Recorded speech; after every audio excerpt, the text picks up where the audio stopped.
The dawn of a new megasance is here, and we will go through every piece of it.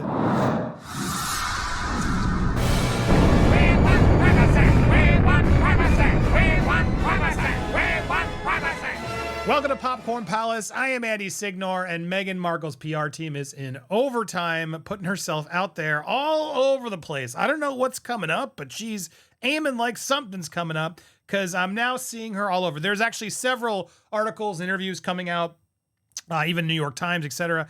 I want to do them one by one. First up, we're going to start with Us Weekly's cover story, okay? We got more comments, so stay tuned. I will read them with you so you don't have to, so I can give you my commentary as we go through these amazing pieces of the Duchess of Sussex. But here she is, ready? On her own terms. On her own terms. Look at this beautiful cover. Oh, how the Duchess is moving on from the pain of the past, finding peace and transforming from a royal scapegoat to a lifestyle mogul and philanthropist. Here it is. It's happening. The whole relaunch is happening. Get ready. This is literally what we were born for. As she pivots to create this new launch, we will be here to remind everybody what's actually going on. All right, so let's get to this. Meghan Markle's Life Now, a new brand, a Netflix show, Peace at Home with Harry, exclusive to Us Weekly. A TV actress who worked in a successful show, Popular Lifestyle, The Tig, adapted home in Toronto, where Suits filmed. Oh my God, they're already like not telling anything honest about this woman's upbringing. Her taking her beagle Guy for walks, and then she met Prince Harry. Yeah, exactly. Gave away the dog the pair met.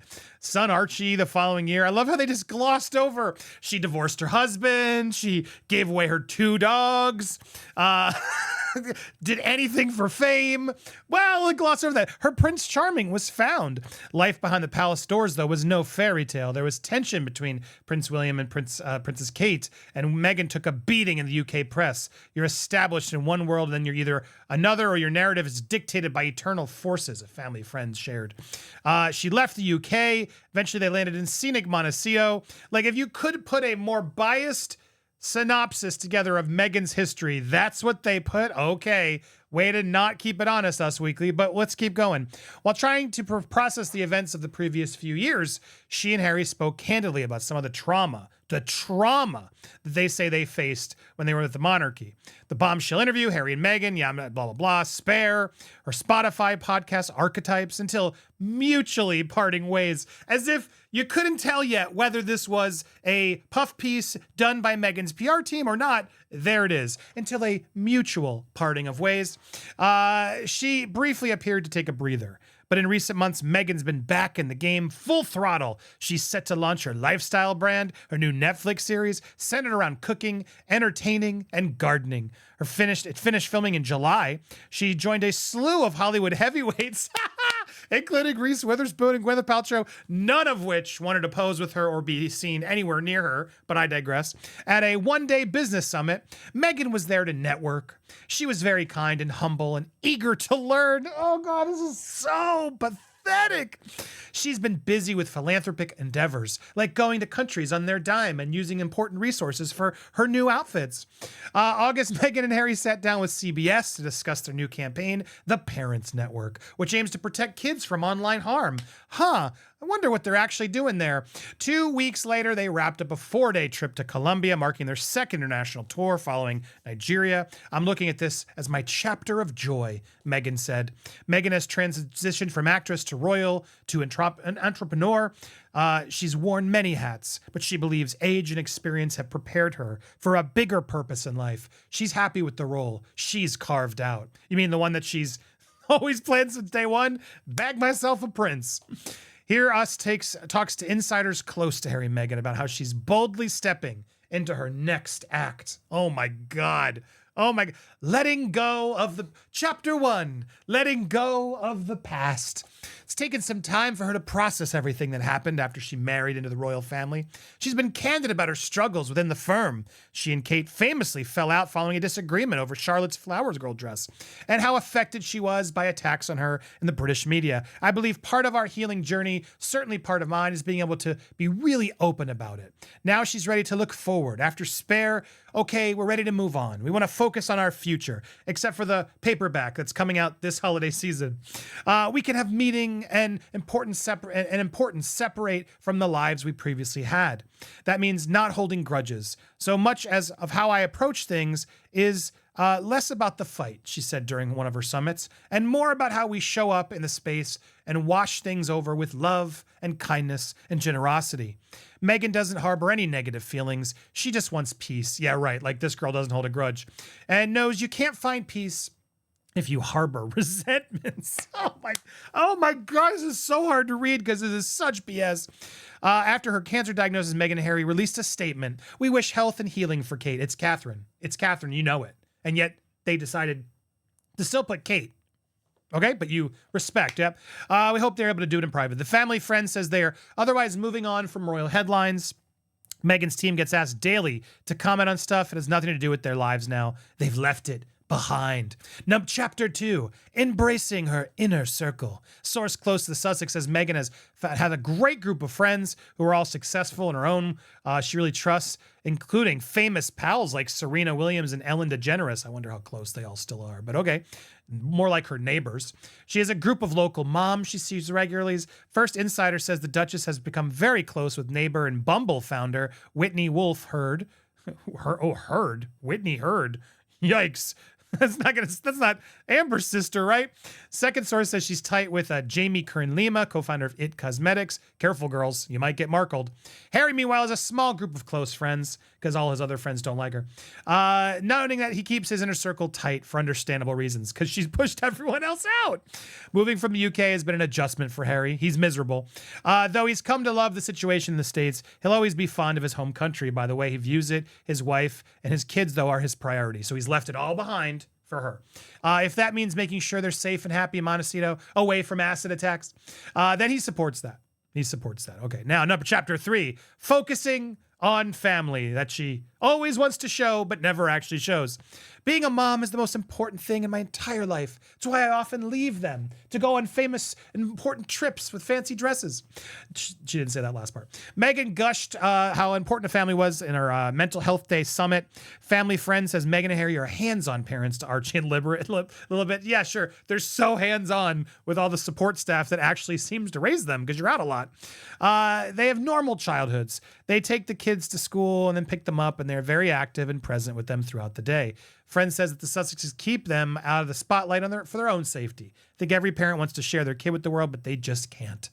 Harry's enhanced security in the UK. William's kids, for example, have way more safety, even though they're recognizable. That is such a lie. He has security too. He just wants more security, and he could get it if he planned ahead. He's just not being honest about it. He wants the actual royal status is what he's really fighting for here.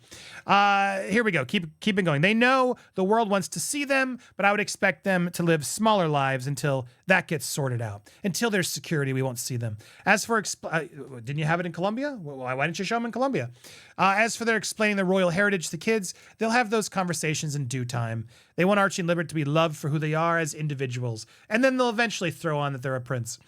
They're so well-mannered. Archie is sweet and curious and playful, and Lily is vibrant and happy. During the panel in Colombia, Meghan proudly declared, Lilibet has found her voice.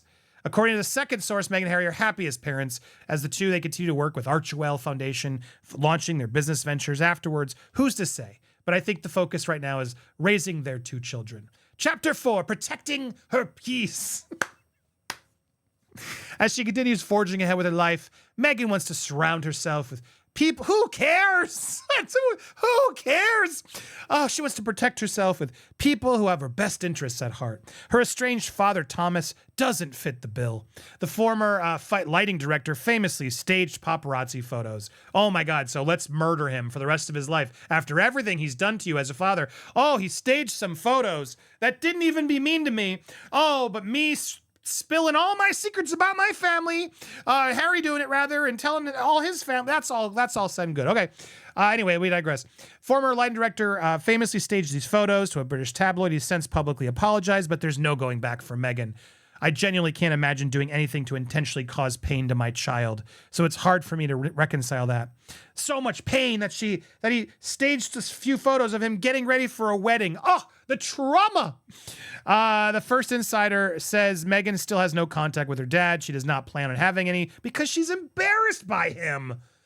Has not met his grandkids. He has not met his grandkids. That ship has sailed. Well, you're a scumbag then. That's your father. And he raised you well, and you're a scumbag. Not everyone gets along with their parents. You could make it amends. You won't. Harry remains a constant source of support. They're so in sync. Ha! Throughout their relationship, they've stood together no matter what. Second source says that they're enjoying downtime as a couple as they maintain a positive mindset and stay motivated to do their best work. It's rooted in the bonds they share together. They enjoy the pace of Montecito, where it's an element of privacy and then a normal life compared to what they face in the UK. It's a California lifestyle. Chapter 5. Man, her book is going to be so damn boring. Finding joy in her work. There's not much time to dwell in the past when you've got work to do. They started Archie and are happy to focus on projects they're passionate about. Says the second answer, their work is more personal now. What work? The Parents Network. Meghan is dedicated to her Welcome Project, which helps empower female refugees from Afghanistan. Female advocacy remains a centerpiece of the philanthropic intent. Says a third person who's worked for her. She couldn't be more excited about American Riviera Orchard, which sources tell us is likely to launch around her Netflix series, which is reportedly will be released early next year. Meghan will likely much be in line with who she is as a person. She loves hosting events. She's very thoughtful how she treats her guests. Kris Jenner, Chrissy Teigen, Mindy Kaling, blah blah blah blah blah blah blah. Strawberry jam, lemons. Her Netflix series is going to be a take on her and the joy of living. Little things she's learned in terms of being a modern day hostess. What about those days on the yacht? No, oh, those weren't real. Okay, allegedly. Cameos from Harry may be there. Oh, we might get lucky to see a cameo from Harry. Sources promise fans can see familiar faces from pop culture to culinary to beauty. Oh, I can't wait to see who pops up on that show. Running for office is not on her radar. Meghan's in the middle of her story right now. She's too busy to do politics. Chapter 6, adopting an attitude of gratitude. If you're gonna be grateful for your life, you have to be grateful for all the aspects of it. The parts that were opportunities of growth and may have felt very difficult, as well as the parts that feel joyful and full. The former actress understands she's been given a rare opportunity. She knows her life would be extraordinarily different if she did not marry who she married. Yeah, no shit. There's privilege and so much room to do good. You mean just not have to work? She wants to meet the moment and make good on her good fortune. Well, that's honest. That's probably the most honest thing in this whole piece. Chapter 7, being herself. Meghan's candid about her struggles to fit in with Harry's family and the stuffiness of the monarchy. I started to understand very quickly that the formality on the outside carried through on the inside. No shit. The friend notes it was challenging for Meghan to be herself. Most people are not really allowed to be themselves. If you watch The Crown, I think it's pretty understood. Oh, now they're using The Crown as an example of truth. Now she can be whoever she wants. There's air and space and room, explains the family friend. She can just be who she is. And Meghan herself said in Colombia, there's something so liberating about being able to be yourself and be comfortable in your skin, be surrounded in a space that is excited to see you exactly the way you are. You mean a space that's not going to criticize you because you're bullying me. Oh, leave me alone. Oh my God. Oh my God. Oh my God. Girl, no, not on my watch. Not on my watch. Let's go to the reality of what's going on in Meghan's life. She can't find a damn CEO for her company. That's the reality. Why didn't the Puff piece ask the sources about this? Oh, interesting. Interesting how they just gloss over this. She's on her own terms. Yeah, no, duh. She's going to have to be on her own terms because she can't find a CEO after 18 people. I think it was almost 20 people now have quit. 20 people. The delay is the direct result of Meghan's struggle to hire a CEO. Numbers don't lie, and almost 20 members of the staff are quitting, it tells its own story. It's unprecedented, even for a startup. The brutal reality is Harry and Meghan are the toughest of taskmasters. They are demanding, difficult to work with, and that puts a lot of people's backs up. So yeah, how are you going to justify this one? Dude, signing up for like a little Netflix thing's one thing, your crew. How about like being your CEO? Good luck. Who would want that job? I can't imagine he would even pay well. But can you imagine? But all is well, and she's on her own terms. Oh, okay. We'll see how this goes, Meghan. I'm not trying to harass or bully. I'm going to respond to anything you put out there and offer my 2 cents because I don't believe what I'm reading. And there's factual evidence to go against it. Why aren't you speaking to your father? Because he staged paparazzi photos? You skipped so much out of that puff piece. Nice try. We're on you. If you want the Andy commentary and all the puff pieces that are coming out in the next coming weeks, hit that subscribe, hit that bell for alerts, smash that like button, and leave a comment down below. We will keep you posted. I got another doozy. We're going to the New York Times next. Oh, a full interview. Get ready. I'm going to be reading it with you. Stay tuned. Appreciate you guys so much. Thanks for watching. Stay tuned for more here on Popcorn Palace.